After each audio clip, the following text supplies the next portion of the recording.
Chapter 24. Molly Patterson held a small vial in her hand. The dark green liquid sloshed around slightly with each step she took along the gravelly lake shore. She watched it as though she were a biologist looking at a creature that might do something interesting or unexpected. Of course, the fluid only hugged the walls of its container as it sloshed around, and she expected that. She imagined that she was a lot like the liquid. Just as it was dependent on its container to hold its shape, she felt dependent on others for protection. Just as the liquid seemed as though it wanted to climb the walls of its container and be free with every step she took, she longed to break her dependence. She thought back to her last conflict with the demon worshippers. Jennifer Cedar and Ethan McCarthy had been there with her. They were attempting to rescue children. They were orphans that had been collected for sacrificial purposes by Catherine Page, the necromancer. It had been her job to help protect Ethan as he used the Heaven's Breath Key to heal the children of their injuries so that they could escape under their own strength together. Unfortunately, William Fine had taken control of Molly's body and forced her to take a child hostage.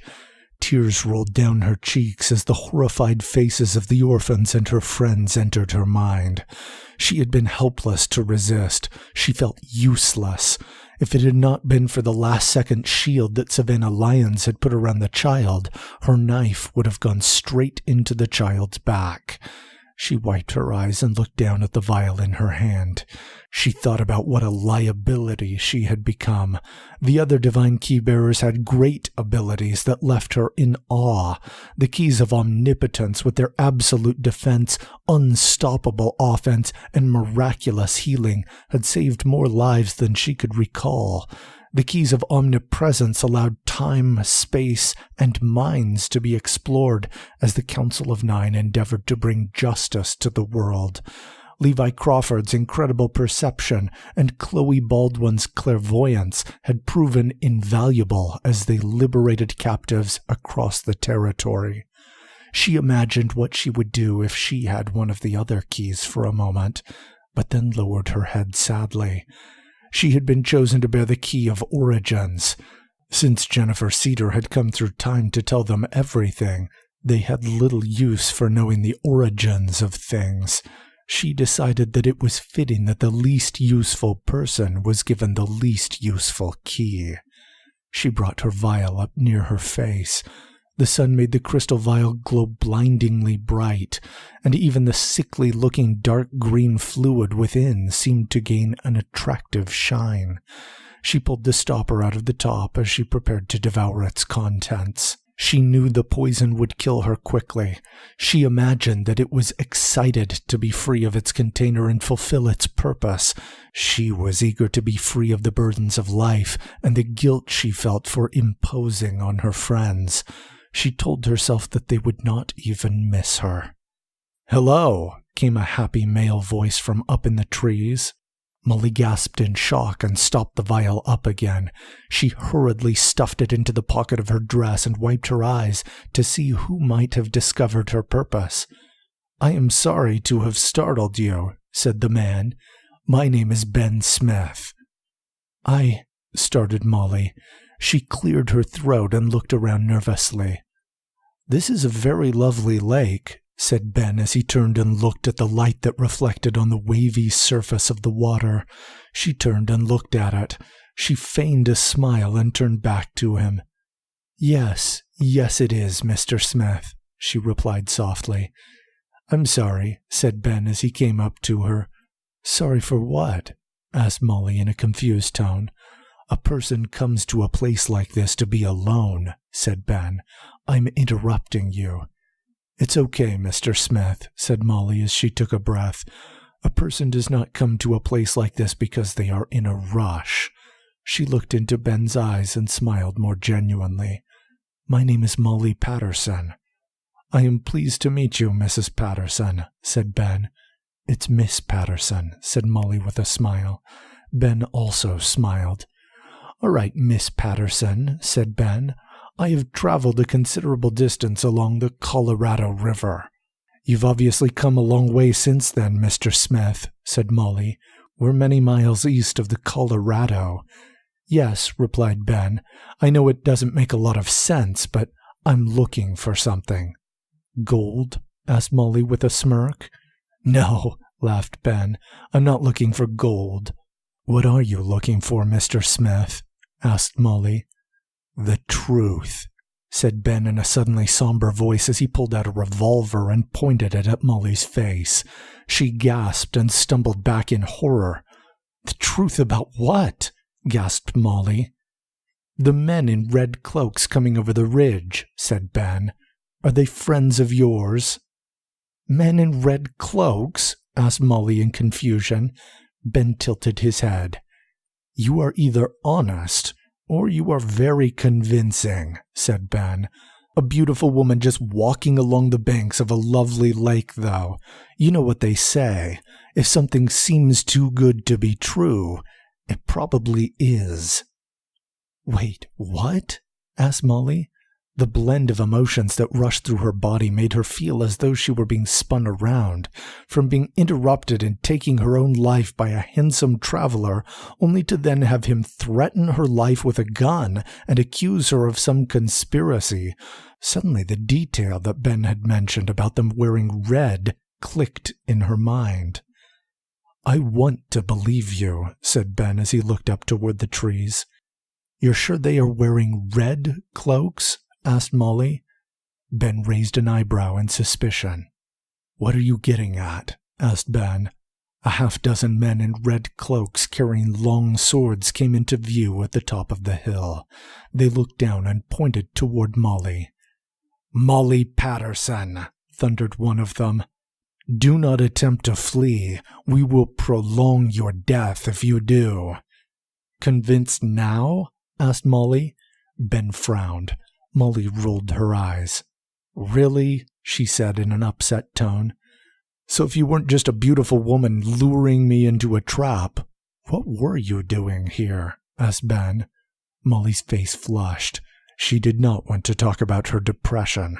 Fortunately for her, the sound of the demon worshippers rushing down through the pine trees drew their attention. "Never mind," said Molly as she turned and ran. "Just stay close to the lake in case they use their fire." "We warned you," shouted one of the acolytes. They drew swords from sheaths on their backs as they rushed after Molly. Ben pointed his revolver at one of them. "Gun!" shouted one of the acolytes. They spread apart in a wide formation as they continued sprinting. Their dedication surprised Ben. He put his revolver back into his holster as he had been out of ammunition for some time. "He has no ammo," shouted another acolyte. Molly whirled around and shot Ben a dirty look. Ben did not respond, but sprinted away from them toward Molly. "Kill him too," shouted another acolyte. "Crap," muttered Ben as he dropped his pack and sprinted away, searching for an escape route. A splash of water suddenly captured his attention. Molly had flung herself into the water and was swimming furiously toward the other shore. Ben looked back to see the cloaked men pursuing him. They held their blades up as they ran in formation. They were obviously well trained. Ben turned sharply toward the water and dove in. He swam vigorously for several minutes before daring to look back at the demon worshippers. When he did, he could tell that they spread out to surround the lake. Molly had slowed her swimming down tremendously. She obviously wanted to keep her distance from everyone else, though, until she knew what was going on. "Why did you come down from the ridge?" shouted Molly. "I thought you might be in trouble," shouted Ben as he gasped for air. "Why pull a gun on me then?" asked Molly angrily. "You didn't seem like you were in trouble," replied Ben. "What do you think now?" asked Molly. "I think we're both in trouble," shouted Ben. "Why did you say they could use fire?" "Most of David Sawyer's acolytes can," said Molly as she cautiously paddled closer to Ben. She did not want to get too close, but having to shout was annoying her. "Who is that?" asked Ben. "Goodness, where have you come from, Mr. Smith?" asked Molly in surprise. "Mexico," said Ben. "Really?" asked Molly. "Really," said Ben. Well, up north here, there are secret settlements where people worship terrible demons, said Molly. Ben's eyes widened as he listened to Molly explain. There are 5 groups that represent a large cult called Archdemon's Hand, she explained. David Sawyer is the head of one of these groups. He has a relic that grants him the power to use fire to destroy his enemies. Now I can understand how that might seem ridiculous to someone from outside these territories, but I am telling the truth. How is it you know all of this? Asked Ben. Started Molly. No, I am a part of a society that fights these demon worshippers. Though her hesitation confused Ben, his expression softened. He nodded slowly. All right, he said. I have an idea. Molly pressed her lips together, indicating her lack of faith he would be successful. I'm going to head toward that shore. Ben pointed to a gradually sloping section of shoreline where an acolyte slowly paced. You're going to take him head on? Asked Molly. Basically, said Ben. Now the hope is that he will be distracted with me, and you can escape into the woods unnoticed. What if the others come to support him? Asked Molly. Then be grateful for the opening I will have created, said Ben in a low voice.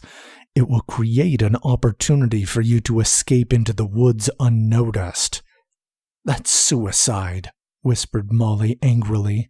As she said the word suicide, she realized how hypocritical she was. Her purpose in coming to this lake had been to take her own life, and now she was telling someone else that they could not risk theirs. Not if we get lucky, said Ben as he turned and began swimming toward the shore. Molly shook her head and slowly began to swim after him. Ben swam quickly, and in a couple minutes he was in shallow enough water that he could put his feet down and keep his neck above water. As he did, the acolyte nearby shouted that he had found one. The other acolytes rushed to support him as he drew his sword. Ben did not want to draw attention to Molly, but he hoped she was swimming the opposite way to escape. Ben sprinted out of the water and dodged the powerful slice of the acolyte's sword and delivered a solid punch to his face. The acolyte stumbled back, stunned by the blow. Ben rushed in after him again, knowing that he would soon be surrounded. He hoped that he could disable this acolyte quickly enough to create an escape for himself. He raced toward the stunned acolyte and spun around to deliver a kick to his face. The acolyte put up his sword to defend, and Ben stumbled as he pulled his leg back to avoid being cut. The acolyte swung his leg and struck the foot on which Ben was putting his weight, knocking Ben to the ground. The acolyte stood up. You're out of your league, he chided. We have had years of training and discipline. Ben jumped up and tried to run away, but his heavy, dripping clothing made it difficult for him to move. It was not long before the acolyte had caught up and sliced into Ben's leg, causing him to painfully tumble on the ground. He struggled back to his feet and found almost all the other acolytes had caught up. They had him surrounded with their swords drawn. Only their leader seemed to be missing. Ben clenched his fists. Their leader had undoubtedly kept eyes on Molly and had not rushed in as the others had. The opening that he had attempted to create did not exist. He breathed deeply as he prepared for his death. Suddenly a female voice caught his attention. "Hey!" shouted Molly. Everyone turned toward her. Ben's jaw dropped. Certainly the water dripping off her long hair and her wet clothing clinging to her slender figure was enough to capture the attention of almost any man. She was quite beautiful. In this case, though, these elements of her appearance were second to the fact that her eyes were glowing with a bright white light, as was a key hanging on a chain about her neck. She was also holding the sword of the acolyte leader. The acolytes rushed toward her, and with incredible skill and speed, she swung the sword about, deflecting the blows of her enemies and slicing through their limbs. After only a few moments and several screams, she stood alone with the sword pointed in the air. All her opponents had been defeated. Ben slowly got up as Molly put the sword down. "Now why didn't you say you could do that?" asked Ben with a smile. Molly's eyes stopped glowing, and she smiled back.